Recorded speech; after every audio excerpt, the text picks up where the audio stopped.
Happening today, ArtHop enters a new era. Alexis Govea is live in downtown Fresno with details on this. Alexis? Yeah, so normally this entire area right behind me is filled with vendors, but tonight that will not be the case for ArtHop. So artists will continue to showcase their work at galleries and showrooms in areas such as the Fulton Mall and in the Tower District as part of the monthly ArtHop. But the city of Fresno will no longer allow sidewalk vendors. The Downtown Fresno Partnership is helping vendors find indoor locations. Last night, District 3 Council member Miguel Arias hosted a meeting at Fresno City Hall to talk about a new street fair in the works. Close to 100 people showed up to the meeting last night. There was also a meeting on Tuesday with some vendors, business, as well as property owners. Arias says ArtHop became too big with not enough support and measures to keep people safe. When you have 15,000 people and not enough police, we have seen the amount of incidents, especially last ArtHop, increasing significantly. We've had more fights. We've had sales of edibles to minors. We've had sales of alcohol to minors. We've had more conflicts between vendors.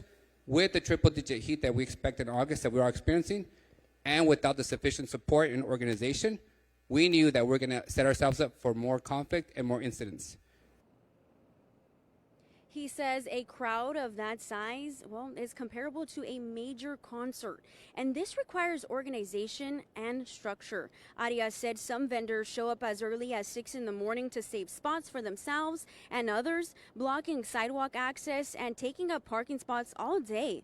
Fox 26 News got an email last night from a group that plans to still be here, citing state law allows them to set up on sidewalks. So back to the plan that I was talking about earlier. So this new plan would allow the new street fair one Wednesday a month. The city would close Fulton Street from Fresno to Mono Streets. The city would also provide police since there are more officers available on Wednesdays. Vendors would not be charged. Instead, they would just need to get a tax certificate on file with the city. These cost about $24 a year.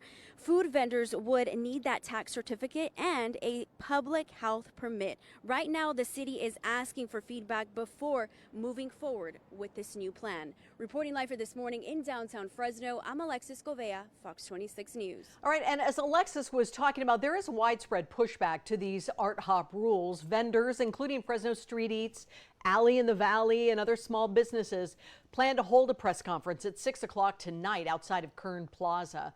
They say that since ArtHop's creation 27 years ago, the city's never imposed fees or fines for vendors to operate at ArtHop. And they add that they were not consulted about this ban before the decision was made.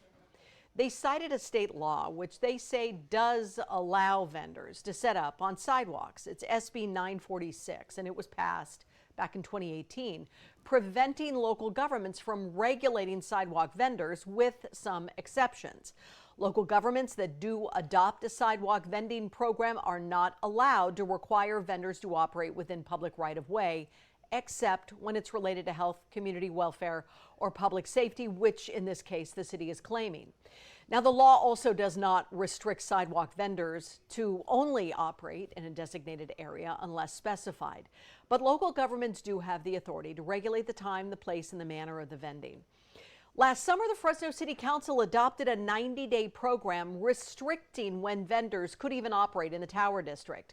That was designed to keep vendors safe from an uptick in violence.